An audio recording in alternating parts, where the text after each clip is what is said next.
굿모닝 YTN 3부 이어갑니다. 전산 시스템 오작동으로 미국 전역의 국내선 항공기 운항이 한때 전면 중단됐습니다. 사이버 공격 여부는 아직 확인되지 않았는데 바이든 미국 대통령은 총체적인 원인 조사를 지시했습니다. 보도에 이상순 기자입니다. 현지 시간 11일 미국 뉴저지주 뉴아공항 창구는 이른 아침부터 승객들의 항의가 빗발쳤습니다. 국내선 운항이 전면 중단됐기 때문입니다.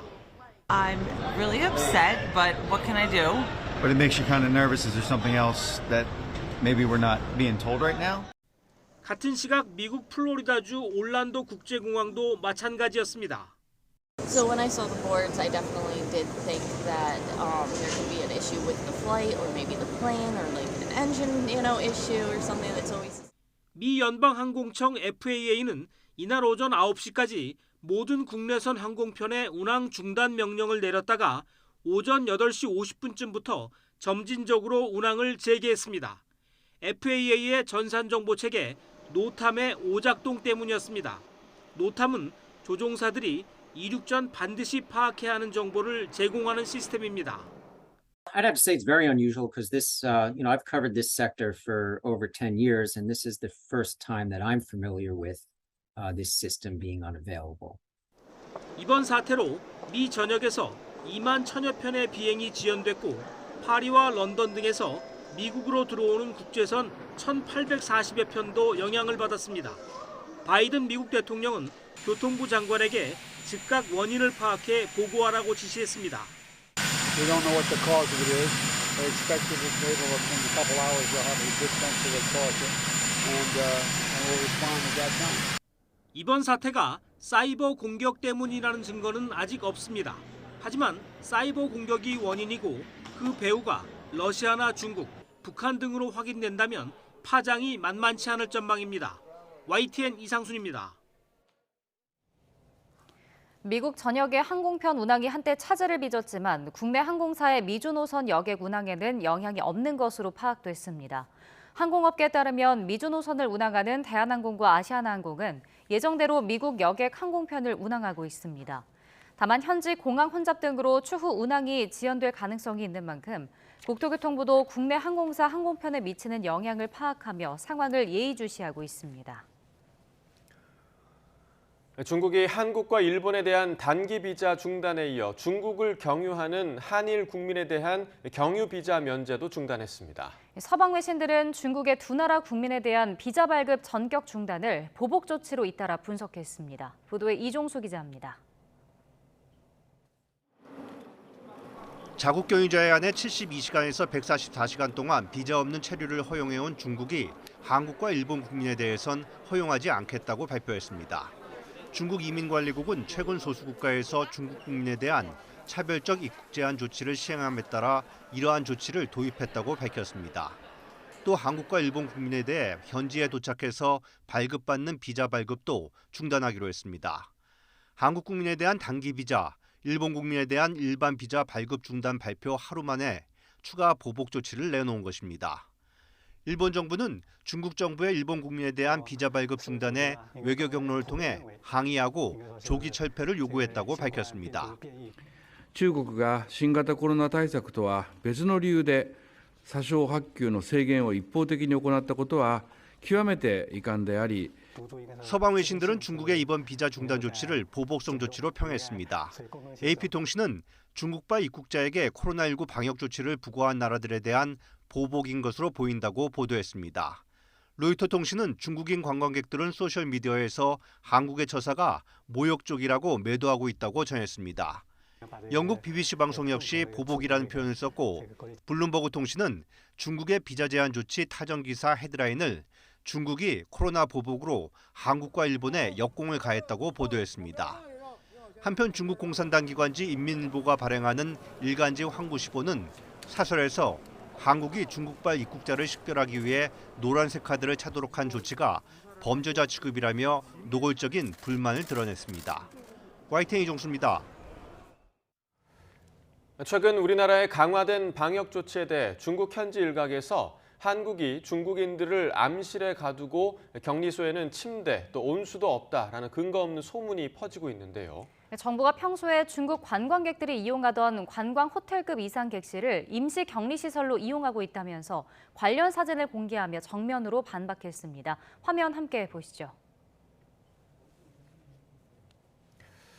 자, 사진 속 객실을 보시면 개별 침대가 놓여 있고요. 또 욕실에도 샤워 시설이 갖춰져 있는, 한눈에 보기에도 깔끔하고 또 일반적인 숙박시설에서 볼 수 있는 그런 모습입니다. 자, 이런 숙소에서 제공되는 도시락 역시 매일 다른 메뉴에다 또 다양한 반찬들이 함께 나와서 한 끼 식사로 충분해 보이죠. 또 손소독제와 해열제 등 비상의약품들도 구비돼 있습니다.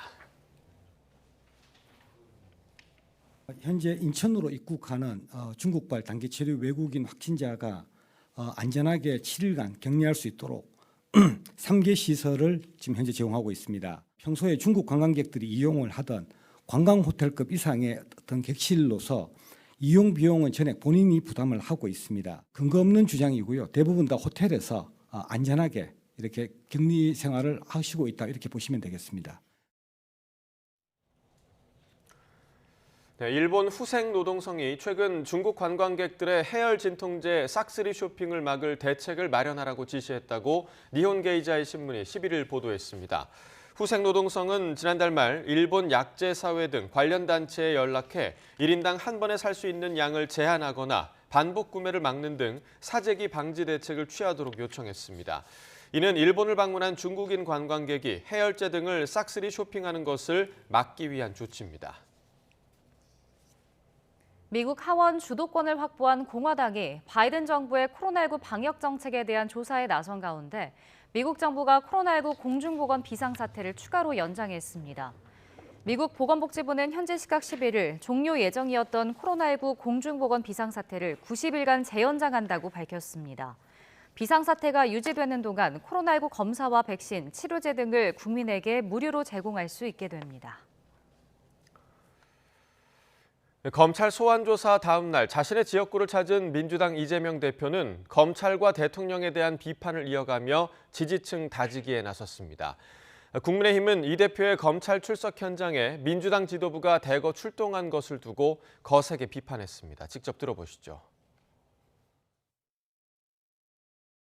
당당하고 의연하게 저들의 야당 파괴 그리고 민주주의 파괴 시도를 분시하겠습니다. 검찰이 어떤 모략과 날조를 해도 결국 국민과 역사는 반드시 승리할 것입니다. 역사의 전진을 믿으면서 정부가 포기하다시피 하고 있는 민생 위기 극복에 전념하겠습니다. 정권의 폭정과 정권의 무도함에 국민과 함께 맞서 싸우겠습니다. 어저께 이재명 대표 검찰 출동하는 모습 보셨죠? 자기가 무슨 독립투사야 민주투사야 도대체. 예?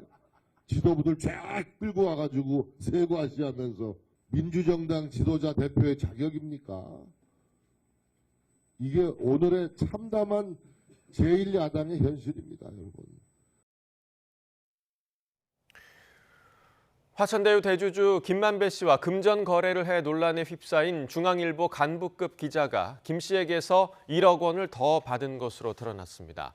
서울중앙지검은 김만배 씨 관련 자금의 흐름을 추적하는 과정에서 해당 거래를 확인한 것으로 알려졌습니다. 중앙일보 역시 지난 2019년 김 씨에게서 9천만 원을 받은 간부급 기자 A 씨가 이듬해 1억 원을 더 송금받은 사실을 확인한 것으로 전해졌습니다. A 기자는 회사에 사표를 내 수리된 것으로 알려졌습니다. 이재명 민주당 대표의 조카가 저지른 살인사건 유족이 이 대표를 상대로 제기한 손해배상 소송 1심 판결이 오늘 나옵니다. 서울중앙지방법원은 오늘 오전 유족 A씨가 이 대표를 상대로 청구한 1억 원대 손해배상 소송 선고 기일을 엽니다. 이 대표는 지난 대선 당시 과거 조카 김모 씨의 살인사건 변호를 맡은 경위를 해명하는 과정에서 데이트폭력 중범죄라는 표현을 썼고 유족은 살인사건을 데이트폭력으로 지칭해 정신적인 고통을 받았다며 손해배상을 청구했습니다. 서울 일선 경찰서 간부가 자신이 해결한 사건 피의자 어머니에게 접근해 여러 차례 부적절한 요구를 한 것으로 YTN 취재 결과 확인됐습니다. 심지어 이 경찰관은 자신의 행동을 문제 삼은 여성에게 돈으로 사건을 무마하려고도 시도했는데 이런 사실이 드러나 직위 해제됐습니다. 김근우 기자의 단독 보도입니다. 자녀의 일탈로 마음고생을 하던 A씨. 지난 연말 서울 강서경찰서 소속 B경이의 연락을 받고 술자리에 불려나갔습니다. 아이 사건을 처리한 B경이가 계속해서 만남을 요구해 무시할 수 없었다고 말합니다. 저희 아이 이름을 말하면서 제가 사건 다 해결해 줬는데 저한테 술 한 잔 사도 되지 않냐. 마지못해 나간 자리에서 술에 취한 B경이의 행동은 믿기 어려운 수준이었습니다. 술을 따르는 척하며 손을 잡는 등 심상찮은 신체 접촉을 여러 번 시도하자 두려움에 빠진 A씨는 녹음을 시작했습니다. 막 이렇게 그냥 이렇게 스치는 터치가 아니라 그런 스킨십을 하는 것 같은 느낌을 받았어요. 자녀의 사건을 처리해줬는데 밥이나 커피 한 번 산 적이 없다며 이리저리 말을 돌리던 B경이는 급기야 부적절한 관계를 요구하기 시작했습니다. 나 당신 되게 좋은데. 저도 엄청 감사해요. 같이 가면 고마워 안 될까? 가끔씩 이렇게 술 한잔 하고. 같이 하고 같이 자고 그러면 안 될까? 자녀가 연루된 사건을 맡은 현직 경찰관이라는 두려움에 어떻게든 상황을 풀어보려 했지만 B경이 요구는 더욱 노골적으로 바뀌었습니다. 나 근데 집에서 해피하게 하는 거 다 보고 싶어. 나 진짜 너무 이뻐요. 나 사랑해요. 저를? 응. 술 그만 드셔야겠다.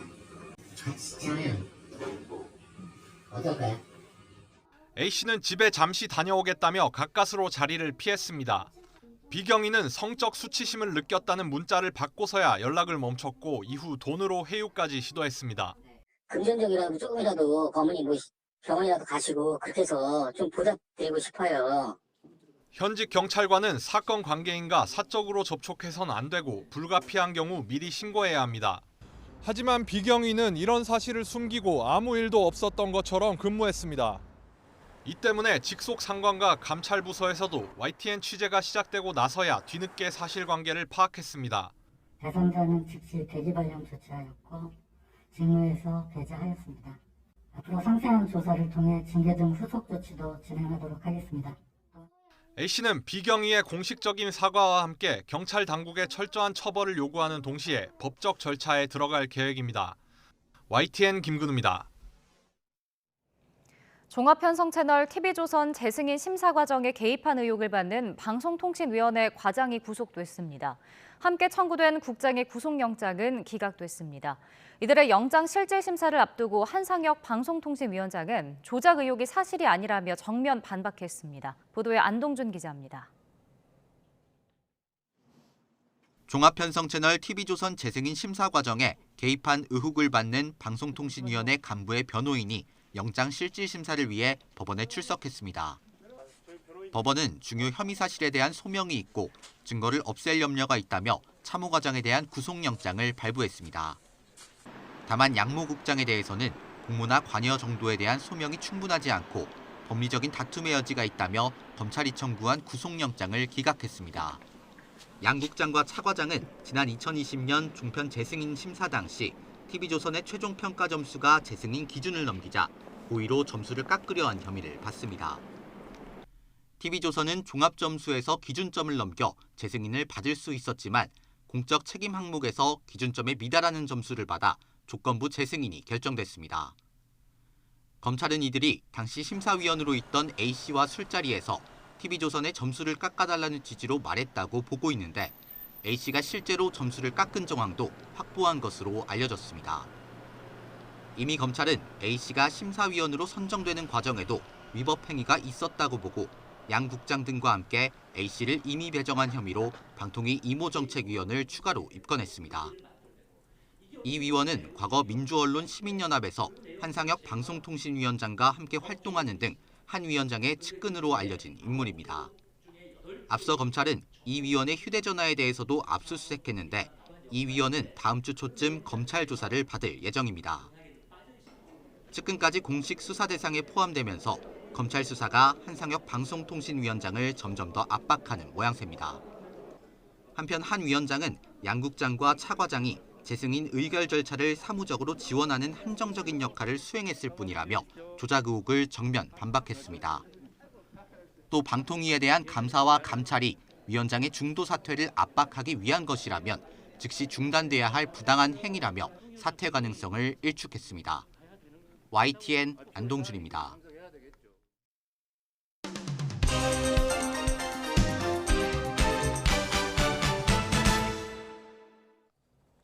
네, 1월 12일 목요일입니다. 오늘 아침 신문 어떤 소식 다뤘는지 짚어보겠습니다. 이현웅 아나운서가 주요 내용 정리해왔습니다. 어서 오십시오. 안녕하십니까. 네, 자, 첫 소식부터 좀 보겠습니다. 자, 중국 모임 출장 무산. 지금 중국이 이제 비자 관련해서 보복성 조치를 단행하고 있는데 중국의 모임이나 출장을 가려 했던 분들이 지금 피해를 입고 있는 그런 상황이죠. 네. 따로 대안은 없나 봐요. 네, 그렇습니다. 중국이 제로 코로나 정책을 시행할 때에는 중국 정부의 공식 초청장이 있으면 방문이 가능했다고 하는데요. 예. 이번에는 말씀해 주신 것처럼 보복성 조치 성격이 강하기 때문에 마땅한 대안이 없을 것 같다는 반응이 주를 이루고 있습니다. 그러면서 꼭 대면으로 마무리를 해야 하는 계약을 앞두고 있던 비즈니스맨이나 혼사 등 중요한 가족 모임을 앞두고 있던 사람들이 좀 난감하다는 반응을 보이고 있는데요.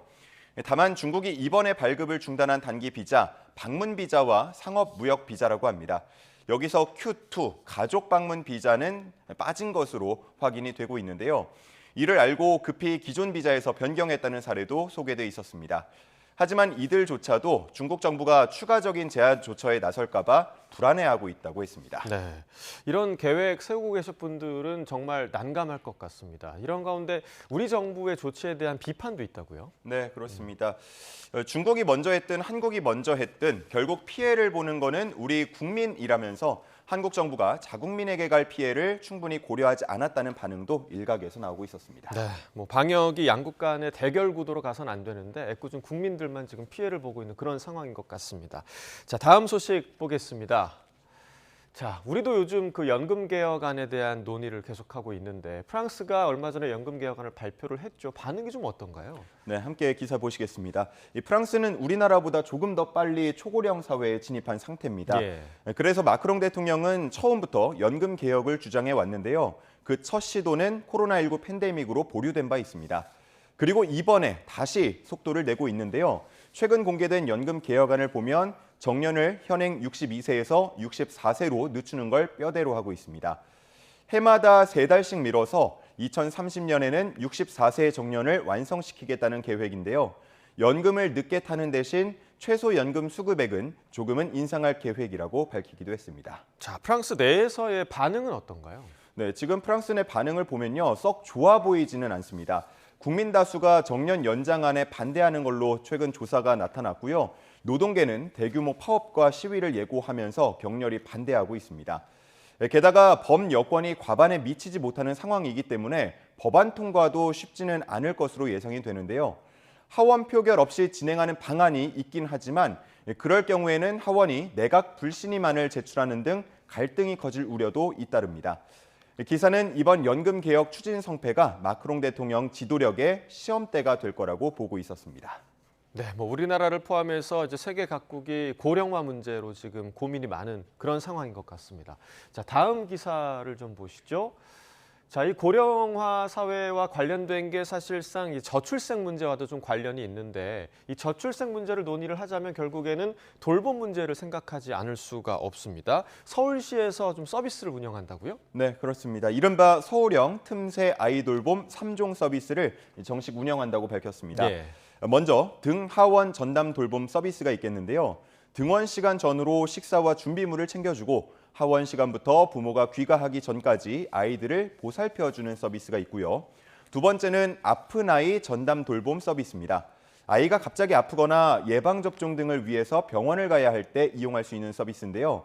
진료비나 약값은 가정이 부담을 해야 하지만 부모가 직장 등으로 시간이 부족한 경우에 활용할 수가 있겠습니다. 그리고 세 번째는 아주 어린 영아 전담 아이돌봄 서비스인데요.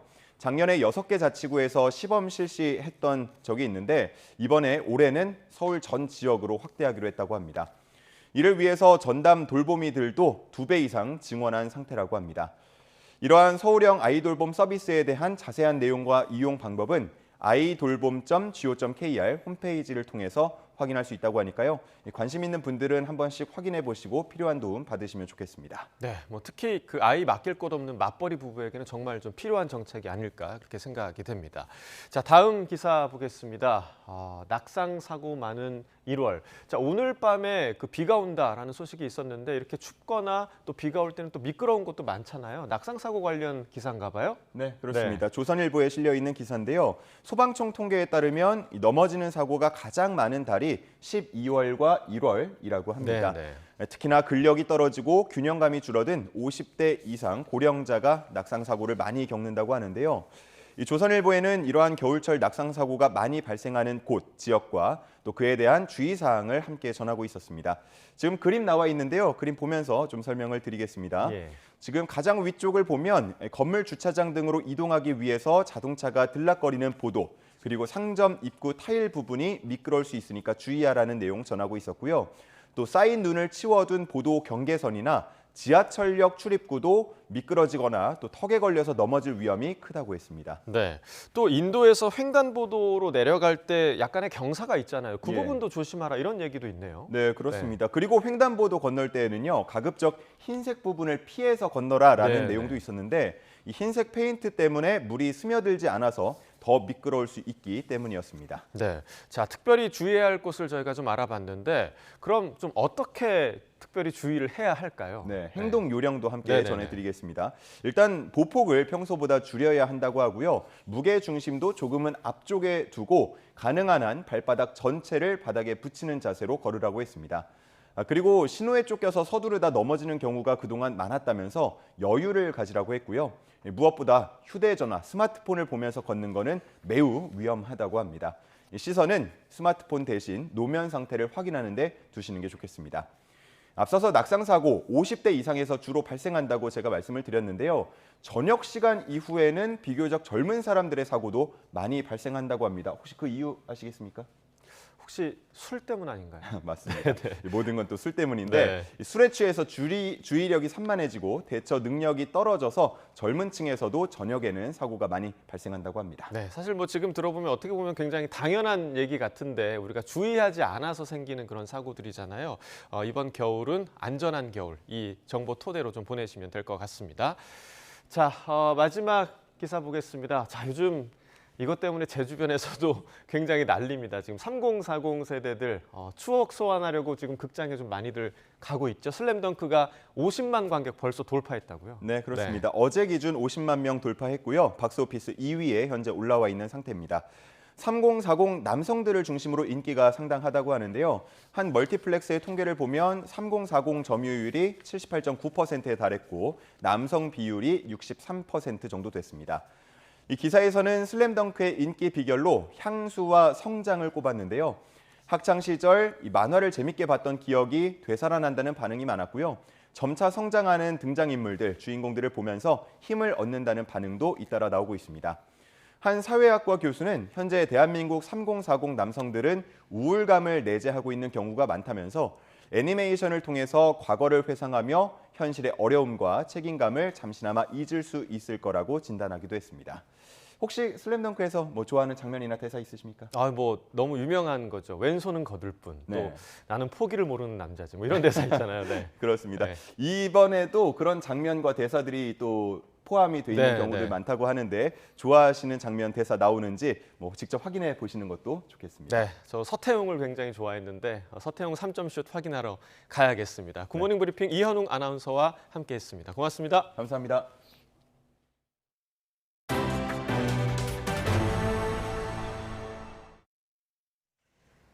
네, 민족 대명절 설을 앞두고 치솟는 물가 때문에 걱정이 이만저만이 아닌데요. 농협이 가계 부담을 덜기 위해 차례상 물품 등 농축산물 할인 판매에 나서면서 좋은 반응을 얻고 있습니다. 보도에 오선열 기자입니다. 2중 3중으로 보온하며 겨우내 애지중지 기른 상추가 텃밭에 가득합니다. 정성스레 딴 상추는 곧바로 포장해 출하 준비를 마칩니다. 이곳에서 갓 수확한 농산물은 경매나 중간 유통 과정 없이 25km 떨어진 로컬 푸드 매장으로 바로 옮겨집니다. 농민들은 신선한 농산물을 제값에 받고 거래하기 때문에 만족도가 높습니다. 소포장해서 이제 납품하는 게 훨씬 더 단가도 나오고 이제 농가도 이득이지만 제 생각에 소비자들도 날마다 저희가 신선한 야채를 제공하니까 좋은 일이라고 생각합니다, 저는. 판매자뿐만 아니라 소비자도 좋은 상품을 살 수 있어 명절을 앞둔 매장은 고객들로 붐빕니다. 설에 맞춰 농협유통센터는 주부들의 장바구니 부담을 덜어주기 위해 선물 세트와 농축산물 할인 판매에 나섰습니다. 네, 설에 가족들하고 많이 먹으려고 과일이나 야채 이런 거 많이 사는데요. 예전보다 물가가 많이 올라가지고 선뜻 사기도 어렵고 힘든데 하나로마트 오면은 뭐 특별하게 뭐 할인해 주는 것도 많고 사과와 배, 밤 등 제수용품을 포함해 최고 60% 할인된 가격으로 설 명절까지 판매할 계획입니다. 정부도 물가 부담을 줄이기 위해 10가지 설 성수품과 일부 농축산물에 20% 추가 할인도 지원하고 있습니다. 생산자하고 소비자, 저희 농협하고 유통 단계를 대폭 축소해서 이렇게 60% 할인이라는 할인이 가능하다고 저희는 설명드릴 수 있겠습니다. 지금 작년 같은 경우 워낙 작황이 좋아가지고 물량도 풍부하고 품질도 예년에 비하면 상당히 우수한 편입니다. 고금리와 고물가에 장보기도 꺼려지는 요즘 농수축산물 할인 판매가 주부들의 알뜰 소비에 큰 도움이 되고 있습니다. YTN 오순열입니다.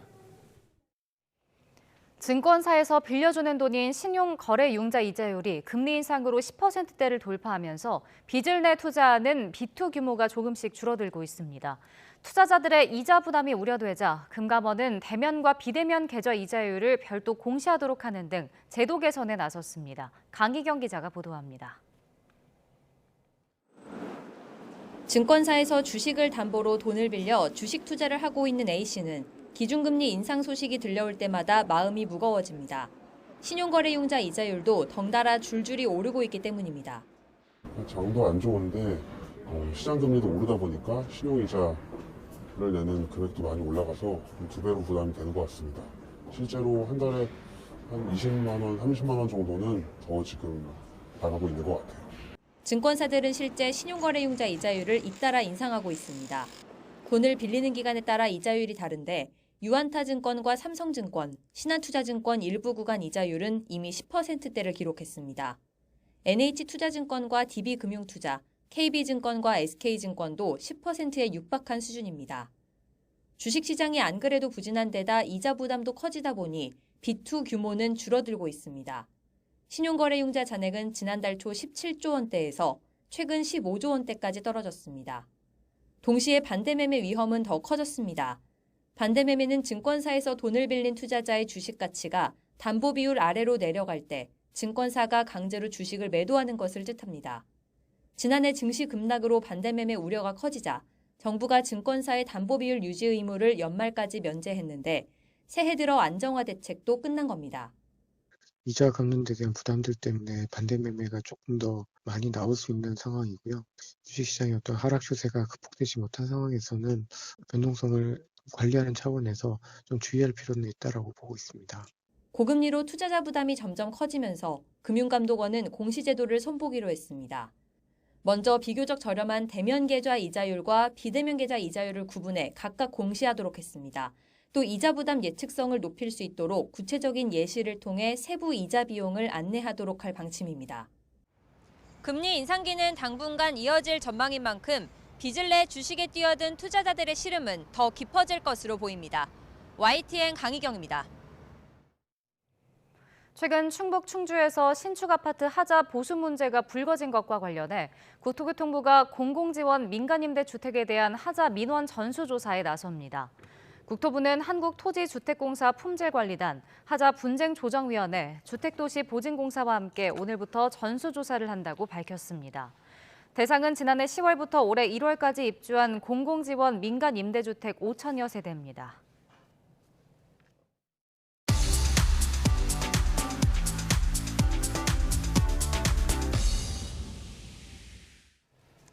네, 경제 소식을 빠르고 친절하게 전달해 드립니다. 오늘 굿모닝 경제는 이인철 참 좋은 경제연구소장과 함께하겠습니다. 어서 오세요. 어서 오십시오. 자, 먼저 해외 증시 상황부터 좀 살펴보겠습니다. 뉴욕 증시가 소비자 물가지수 발표를 앞두고 상승 마감을 하긴 했는데 이 상승폭이 크게 둔화할 것이다. 이런 전망이 있죠? 맞습니다. 네. 사실 이렇게 이제 빅 이벤트를 앞두면 경계심에 조금 이제 좀 관망하는 모습을 보이거든요. 그럼에도 불구하고 상승폭이 장 후반 갈수록 더 커졌다. 이 얘기는 시장의 심리가 그만큼 긍정적이다라는 거예요. 한 가지 지표가 발표가 되면 긍정적인 측면이 있고 부정적인 측면이 있을 수 있는데 내일 12일에 발표될 CPI, 소비자 물가지수는 뭐 연준의 통화 정책에 그대로 반영하는 주요 지표이기 때문에 좀 긍정적으로 나오지 않겠느냐. 이걸 선 반영한 겁니다. 그러니까 선 반영했다는 얘기는 내일 만에 하나 CPI가 예상치보다도 조금 좋지 않게 나왔다. 물가 상승률이 기대했던 것보다 좀 웃돈다라고 하면 특히나 이제 에너지, 식음료를 제외한 이제 핵심 물가 지수를 많이 보게 되는데 그러면 또 시장은 또 반전될 수도 있거든요. 네. 근데 분위기는 나빠 보이지 않습니다. 특히 기술주 중심의 나스닥 지수는 1.76%나 뛰었어요. 뭐 호적거리가 없음에도 불구하고 이 당장 이제 12월 이제 CPI 전망치를 보게 되면 아마 제가 이번 주 초에 이제 뭐라고 말씀드렸냐면 12월 CPI는 11월에 7.1% 상승보다도 둔화돼서 0.5% 둔화돼서 6.6이라고 얘기했는데 네. 기대치가 더 낮아졌어요. 6.55%까지 낮아질 수 있다라는 예상이 나오고 있고 가장 중요한 게 자, 이렇게 변동성이 큰 일회용으로 이제 이 에너지 식음료를 제외한 근원 CPI인데 근원 CPI는 해석하기의 여지에 따라서 조금 이제 이 호재냐 악재냐 판가름이 좀 엇갈리는데 1년 전과 비교하면 12월은 5.7% 정도 올라서 11월에 6%보다는 상승폭이 둔화되는 건 맞지만 그러나 전월 대비를 보게 되면 전월 대비 상승률은 0.3% 올라서 11월에 0.2%보다 상승폭이 오히려 더 커져요. 네. 그러면 시장에서 분위기가 안 좋다라고 하면 후자 쪽에도 무게를 두거든요. 근데 지금 시장의 전자 쪽에 좋은 것만 보고 있는 거예요. 그런 분위기가 왜 읽히느냐? 특히 연준 이사들이 잇따라서 이제 발언을 하고 있는데 그동안 상당히 이제 매파성 발언을 많이 내놨거든요. 2023년 금리 인하 기대하지 마. 올해는 금리 인하 더 이상 없어. 막 이런 발언을 했는데 오히려 좀 분위기가 바뀌고 있습니다. 보스턴 연방은행 총재죠. 수전 콜린스 총재는 뭐라고 얘기했느냐. 이번 달 예정된 공개시장위원회에서 자신은 베이비 스텝 0.25%포인트 인상을 지지한다. 라고 밝히고 있고 앞서서 이제 보스턴 레리얼 보스턴이 애틀랜틱 연은 총재 그리고 샌프란시스코의 이 메리 데일리 총재 역시 0.25%포인트 인상 가능성에 무게를 두고 있기 때문에 점점 그러면 속도 조절 가능성에 무게를 싣는 거예요. 12월까지 빅스텝 했거든요.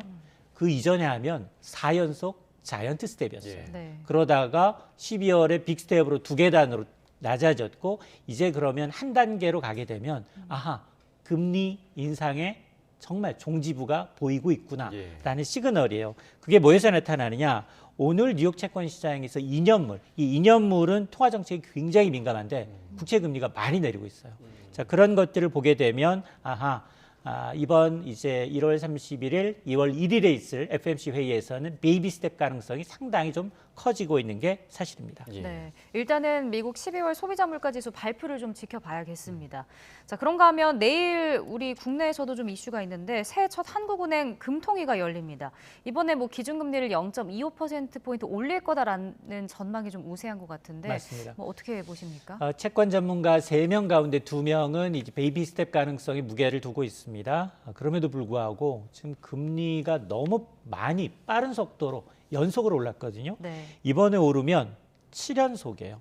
7연속 금리 인상일 뿐만이 아니라 인상폭도 지금 뭐 지난 2021년 8월부터 올리기 시작했으니까 0.5에서 지금 3.25 이번에 올리게 되면 3.5%거든요.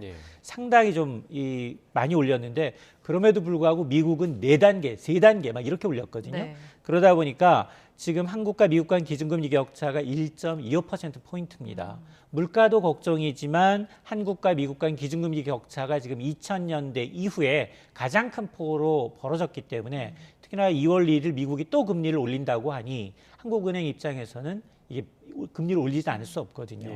자, 문제는 이 금리를 계속해서 올리게 되면 여러 가지 부작용이 있어요. 지금 사실은 정부가 연초부터 공들이고 있는 게 부동산이거든요. 네. 부동산 금리 상당히 민감합니다. 예. 아무리 대출 규제를 낮추고 다주택자, 임대사업자 여러 가지 주택 가격에 대한 이제 이 문턱을 낮춘다 하더라도 금리가 오르면 이게 통치하기 없어요. 그러다 보니까 아마 금리를 이제 마냥 올릴 수도 없는 하늘의 이제 딜레마가 이제 시작이 되긴 했는데 그럼에도 불구하고 이제 채권 전문가들 3명 가운데 2명은 이번에도 어쩔 수 없이 한 단계 금리 인상은 불가피하다라는 쪽에 무게가 실리고 있습니다. 네. 그러니까 뭐 한국은행에서 금리뿐만 아니라 물가 상승률과 관련해서 좀 고민이 많을 것 같아요. 그러니까 목표치가 2%였는데 지금 물가 상승률이 5%대를 좀 웃돌고 있거든요. 맞습니다. 네. 지금 그 이창용 총재가 신년사를 통해서도 올해 이제 통화 정책은 물가 안정에 중점을 두고 운영하겠다라고 언급을 했어요.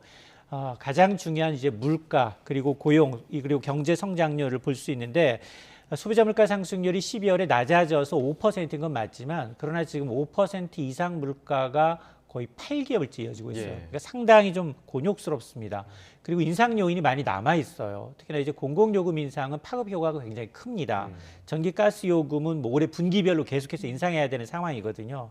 자, 그러다 보니까 아마 금통위원 6명이 만장일치로 베이비스텝은 아닐 것이다라는 겁니다. 한두 명은 소수 의견, 금리를 오히려 동결해야 된다라는 의견이 나타날 수 있는데 그러면 이 시점에서 그럼 이번에 올려서 3.5가 과연 최종금리 상단일까? 이거에 대해서도 의견이 좀 엇갈려요. 이번에 올린 게 마지막이다. 연 3.5%가 마지막이다라는 의견과 아니다. 다음에 미국이 아직은 5.0에서 5.25%를 상단으로 두고 있기 때문에 한 번 더 우리도 금통위도 인상을 해서 3.75%까지 금리 인상은 불가피하다라는 의견도 만만치가 않습니다. 네. 다음 소식도 좀 살펴보겠습니다. 이 빌라왕 사건처럼 전세 사기 보증금을 돌려받지 못하는 피해자가 속출하니까 공인중개사협회가 해결책을 내놨는데 근데 이걸 살펴보니까 좀 강제성이 없어서 실효성이 있을지 좀 의문이 들더라고요. 그렇습니다. 사실은 이제 전세 사기, 특히 빌라왕으로 이제 지칭되는 사람들, 건축왕, 빌라왕 대부분이 이제 바지 사장을 내세워서 뒤에는 큰 카르텔이 있다라는 얘기가 나오고 있는데 어쨌든 전세 사기로 지금 보증금을 돌려받지 못하는 임차인이 속출하니까 공인중개사협회가 어제 협회 차원에서 대책을 발표했어요. 그래서 앞으로 현재 사용하고 있는 임대차의 계약에다가 5가지 특약 항목을 이달부터 새로 넣겠다라는 겁니다. 그 내용을 들여다보면 반드시 있어야 될 것들이에요. 임차인이 전입신고해서 확정일자 받을 때까지는 임대인이 주택담보대출을 받을 수 없도록 하는 거. 그리고 집을 팔 때는 사전에 반드시 임차인한테 고지하도록 하는 내용. 그리고 이제 중개보조원이 10명 이상이다 좀 이상하잖아요. 사무실을 자꾸 옮긴다? 이건 좀 이상하기 때문에 이런 중개사무소는 집중적으로 점검하는 거. 그리고 이제 일부러 사기를 치거나 횡령한 사람이 있다. 이런 사람은 이 협회 차원에서 공제를 운영하고 있는데 공제에 가입해서 좀 배제하는 방안. 그리고 이제 전세 사기 방지 점검 항목표를 중개사마다 이제 비치하겠다라는 것들. 그리고 지금 시세 모니터링이 주로 아파트에 집중돼 있는데 그걸 빌라나 다세대로 좀 확대하겠다. 이런 내용들이 좀 포함이 돼 있거든요. 근데 지적하셨던 것처럼 이게 협회가 이제 자발적으로 만든 어떤 해결책이에요. 만에 하나 이제 임대인이 나 알려줄 필요 없어 나한테 이렇게 얘기하면 법적으로 강제할 권한이 없다는 겁니다. 그래서 이게 사실은 이제 자발적으로 공인중개사들도 이제 이런 걸 자각하고 있다라는 사실에 대해서는 긍정적이지만 그러나 이제 권고 수준이라는 점에서 좀 아쉽다라는 반응도 있습니다. 네. 자, 짧게 마지막 질문도 드리겠습니다. 복권이 지난해 판매 최대를 기록했습니다. 사실 이게 불황 상품이잖아요. 어떤 상황으로 봐야 되나요? 복권 구매하셨어요? 하신 적 있어요? 저는 아주 가끔 합니다. 가끔요. 요 근래에 사보진 못했는데요.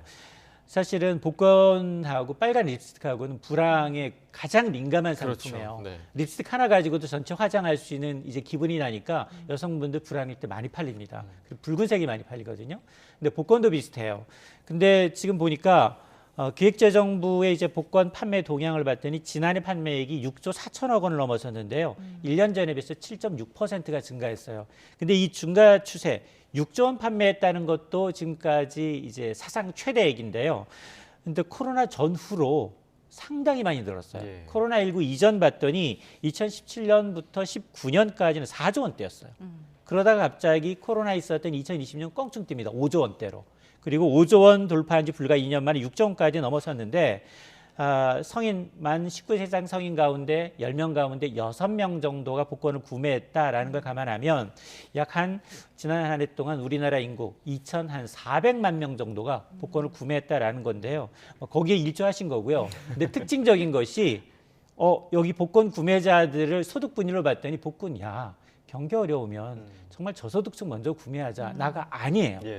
오히려 가구 소득 분위로 봤더니 두 번째로 중산층에 해당한 4분위, 월소득 460만 원대에서 670만 원대인 이분들의 비중이 39%로 압도적으로 많습니다. 이 함축적인 의미가 두 개 가지가 있어요. 어려운 계층, 복권 산 돌도 없었다라는 의미. 또 하나는 중상위층조차도 한 방을 기대할 만큼 경기 상황이 상당히 좋지 않다라는 의미로 받아들여지는데 이걸 어디서 알 수 있느냐? 이 복권의 직업별 이제 구매 빈도를 보니까 화이트 칼라 비중이 32%로 가장 높고요. 그 뒤를 자영업 하시는 분들, 전업주부, 생산직, 무직과 은퇴자 비중은 5%에 그쳤습니다. 경제가 어려운 가운데 저를 포함해서 일확천금을 노리는 사람들이 많았다는 게 굉장히 좀 씁쓸한 소식이었던 것 같습니다. 저도 이번에 사보려고요. 이인철 소장님과 함께했습니다. 고맙습니다. 고맙습니다.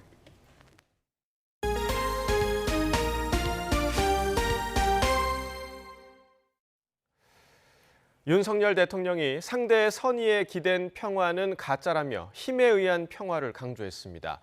북핵 위협이 심각해진다면 자체 핵을 보유할 수도 있다면서 핵 무장론까지 언급했습니다. 박소정 기자입니다. 국방부와 외교부의 업무 보고, 앞서 다른 부처들과 달리 북한 무인기 침범 사태 이후 열리면서 비공개로 진행됐습니다. 회의 뒤 제공된 윤석열 대통령 발언에는 강경한 안보관이 담겼습니다. 먼저 상대의 선의에 의지한 평화는 가짜라고 규정하며 힘에 의한 평화를 내세웠습니다. 가짜 평화에 기댄 나라들은 역사적으로 지속 가능하지 않고 다 사라졌습니다. 힘에 의한 평화를 추구한 그런 국가들은 지금까지 역사상 사라지지 않고 한반도 평화 프로세스를 추진했던 문재인 정부를 겨냥한 말로 풀이됩니다. 자유와 평화를 위협하는 도발에는 강력한 자위권을 행사할 준비 태세를 갖춰야 한다. 몇 배, 몇십 배 수준으로 대응해야 한다. 거듭 주문했습니다. 나아가 자체 핵무장론을 꺼내기도 했습니다. 현실적으로 가능한 수단을 선택해야 한다고 전제하긴 했지만 북핵 위협이 더 심각해진다면 자체 핵을 보유할 수도 있다는 겁니다. 이제 더 문제가 심각해져 가지고 여기 대한민국에 무슨 전술핵 배치를 한다든지 우리 자신이 그 자체 핵을 보유할 수도 있습니다. 일본의 방위비 증액 등 재무장 움직임에 대해서는 누가 탓할 수 있겠느냐고 반문했습니다. 지난달 일본 정부가 적국 미사일 기지 등에 대한 이른바 반격 능력을 보유하는 내용을 담아 안보 문서를 개정한 것에 대한 언급입니다. 일본도 이제 머리 위로 IRBM이 날아다니니까 자기들도 이제 방위비 증액하고 소위 반격 개념이라는 것을 국방계획에 집어넣기로 하지 않았습니까? 그 누가 뭐라 그러겠습니까? 이와 함께 북한의 인권 침해 실상을 국민과 해외에 제대로 알려야 유사시 국제사회의 지지를 얻을 수 있다고 강조했습니다. 윤 대통령의 대북 메시지는 갈수록 수위가 올라가고 있습니다. YTN 박소정입니다. 국방부는 올해 업무 보고에서 선제 타격 개념인 킬체인을 강화해 공세적 삼축 체계를 갖추겠다고 보고했습니다. 이와 함께 최근 논란이 된 북한 무인기 사태의 후속 조치들도 보고했는데 과거의 대책들과 크게 다르지 않다는 지적입니다. 신준명 기자입니다. 국방부의 올해 첫 업무 보고는 공세적인 대북 억제력 확보에 중점을 뒀습니다. 한국형 삼축 체계 가운데 도발 징후를 사전에 탐지해 선제 타격한다는 킬체인 능력을 실질적으로 확보하겠다는 건데 이를 위해 군은 올해 안으로 정찰위성 1호기를 쏘아 올려 북한을 실시간으로 탐지하는 정보, 감시, 정찰 능력을 자체적으로 확보한다는 계획입니다. 이러한 능력을 제대로 갖추려면 정보 자산이 굉장히 중요합니다. 그래서 이 정보 감시 정찰 능력을 획기적으로 높이기 위해서 올해의 군정찰 위성 1기를 발사를 하게 됩니다. 국방부는 북한이 미사일을 쏘기 전에 이를 교란하고 파괴하는 작전 개념을 발전시키겠다며 이를 위해 극초음속 비행체 핵심 기술을 확보해 북한 전 지역에 대한 정밀 타격 능력을 강화하겠다고도 강조했습니다. 국방부는 업무 보고에서 북한 무인기 사태와 관련한 후속 조치들도 보고했습니다. 합동 드론사령부 조기 창설, 국지 방공 레이더 확충, 드론건 확보 등입니다. 특히 스텔스 무인기와 드론 잡는 드론 생산 등 공세적인 방향의 대응책도 제시했습니다. 스텔스 무인기 그리고 드론 킬러 드론 이러한 것들도 개발해서 우리도 필요시에 좀 더 공세적으로 작전을 하겠다라고 보고 드렸습니다. 하지만 지난 2014년과 2017년 북한 무인기가 우리 영공을 침범했을 당시 내놓은 적어도 레이더 도입, 레이저 무기 검토 등의 대책과 큰 차이가 없어 실효성은 의문입니다. 군에서 내놓은 대책이라는 게 기존에 했던 대책과는 별반 차이가 없는 것 같은데 실전적인 이제 대응 전술을 만드는 것이 우선적이고 특히 전방에서 무인기를 탐지하고도 전파가 제대로 이뤄지지 않아 대응이 늦어졌다는 점이 드러난 만큼 군의 부족한 작전 능력을 보완하는 대책이 강조돼야 한다는 비판도 나옵니다. YTN 신준명입니다. 외교부가 오늘 오전 국회의원회관에서 일제 강제징용 문제 해법을 논의하는 공개 토론회를 개최합니다. 외교부에서 한일 관계 현안을 담당하는 서민정 아시아태평양 국장이 발제에 나서 그간 한일 간 협의 사항 등을 설명하고 일제 강제동원 피해자 지원재단의 심규선 이사장도 발제를 맡을 예정입니다. 피해자 측에서는 일본제철 소송 원고 대리인 임재성 변호사 등이 발언할 예정인데 일본제철 피해자 대리인단은 정부가 해법으로 강행하려는 방안의 문제점을 지적할 것이라고 강조했습니다. 앞서 또 다른 피해자 단체인 광주 지역 일제 강제동원 시민 모임과 미쓰비시 근로정신대 소송 대리인단은 외교부가 토론회 발제문을 미리 제공하지 않았다며 불참한다고 밝혔습니다. 우크라이나 동부의 군사요충지 바흐무트를 놓고 러시아와 우크라이나가 공방을 벌이고 있습니다. 러시아가 바흐무트로 가는 통로인 솔레다르를 장악했다고 주장했지만 우크라이나는 이를 부인했습니다. 김태현 기자가 보도합니다. 우크라이나의 요충지 솔레다르를 장악했다는 러시아의 주장을 우크라이나군이 정면으로 반박했습니다. 우크라이나 동부군 체레바티 대변인은 러시아군의 전선 돌파를 허용하지 않았다고 강조했습니다. 이어 러시아가 통제하고 있지 않은 솔레다르에서 치열한 전투가 벌어지고 있다고 말했습니다. Місто не під контролем Російської Федерації. Там зараз ідуть важкі бої. якраз ви показали. 앞서 러시아 민간 용병 기업 와그너 그룹의 수장 프리고진은 자신의 부대가 솔레다르 전체를 장악했다고 주장했습니다. 이런 주장이 사실이라면 지난해 9월과 11월 북동부 하르키우와 남부 헤르손을 잇따라 내줬던 러시아의 중요한 승리입니다. 소금 광산이 있는 소도시 솔레다르는 남쪽의 격전지 바흐무트로 가는 통로입니다.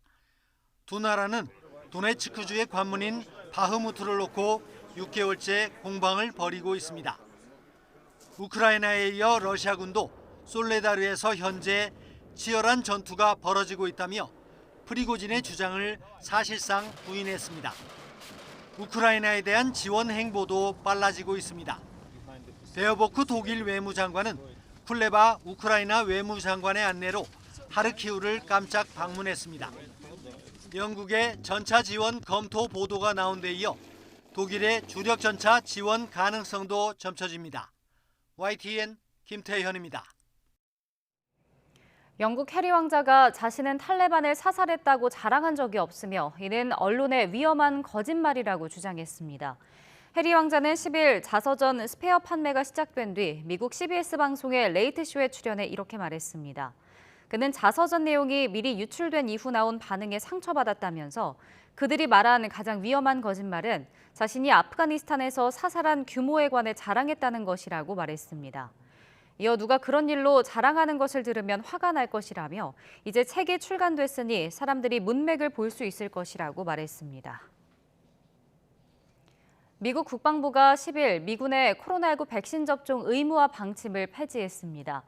로이드 오스틴 국방장관은 이날 각서를 내고 2021년 8월 24일 발표한 미군의 코로나19 백신 접종 의무화 방침을 철회한다고 밝혔습니다.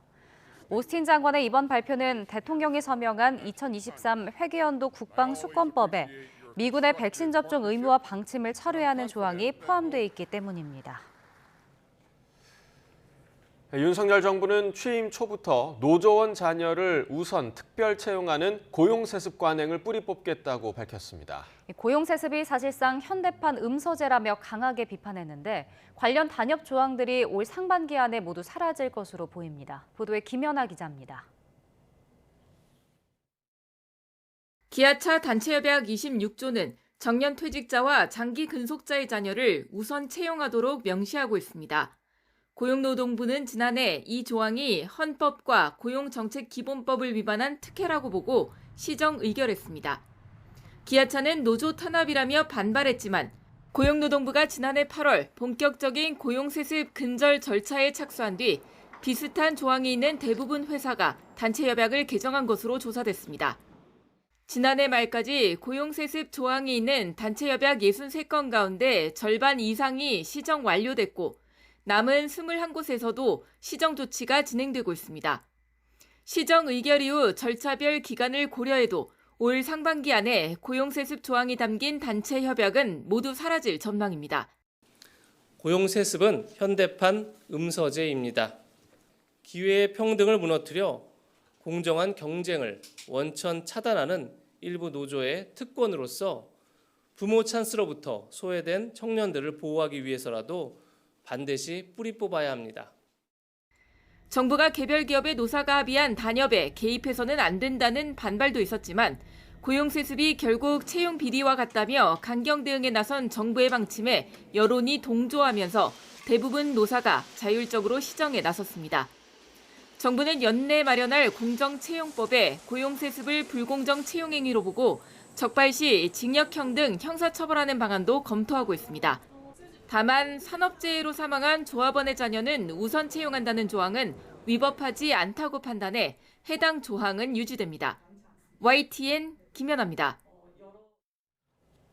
윤석열 대통령이 지난해 말 대설 피해를 본 전북 순창군 쌍치면을 특별 재난지역으로 선포했습니다.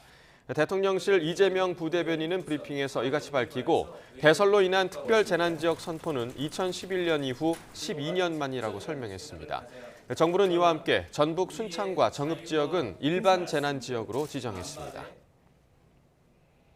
김건희 여사가 설 명절을 앞두고 대구 서문시장을 찾아 소상공인과 자영업자를 격려했습니다.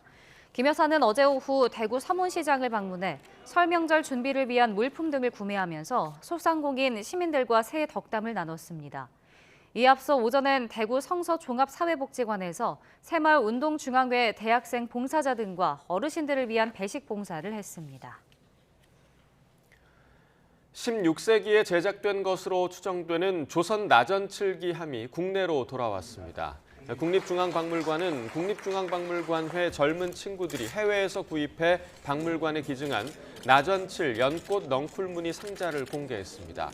이번에 기증받은 조선 나전함은 가로 46cm, 세로 31cm 크기의 상자로 평소 귀중품이나 문방구 등을 보관하는 용도로 사용된 것으로 추정됩니다. 상자 전체에 꽉 차게 배열된 대담한 연꽃 문양과 여백을 비롯해 나전 조각을 망치로 두들겨 이어붙인 타찰 기법 등 조선 중기 나전칠기 공예의 특징을 잘 보여주고 있습니다. 오늘은 때이른 봄이 온 듯 날씨가 무척이나 포근하겠습니다. 낮 동안 따뜻한 남풍이 불어들며 기온이 크게 오르겠는데요. 현재 서울 기온은 영하 0.5도로 큰 추위는 없는 상태고요. 한낮에는 서울 기온이 무려 12도까지 오르면서 예년 기온을 10도가량이나 크게 웃돌겠습니다.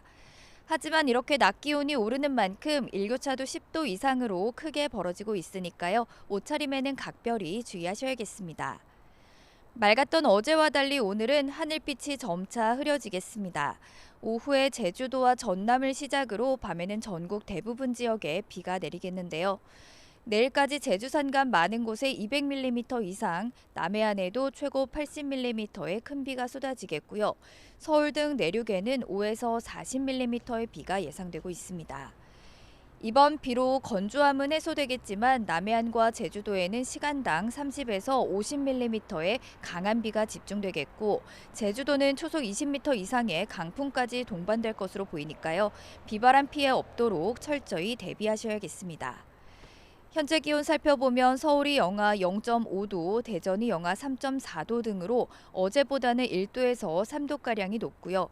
한낮에는 서울 기온이 12도, 광주가 17도, 제주도는 무려 19도까지 오르는 등 어제보다 더 포근하겠습니다.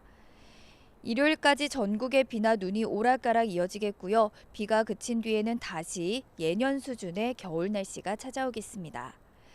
오늘 아침도 서울 등 중서부 지방은 초미세먼지 농도가 짙게 나타나고 있습니다. 이들 지역을 중심으로는 오늘 밤에 비가 내리기 전까지는 대기질이 무척이나 안 좋을 것으로 보이니까요. 호흡기 건강도 잘 챙기셔야겠습니다. 지금까지 YTN 신미림입니다. 네, 이상으로 굿모닝 YTN 마칩니다. 잠시 후 뉴스라이더가 방송됩니다. 시청해주신 여러분 고맙습니다.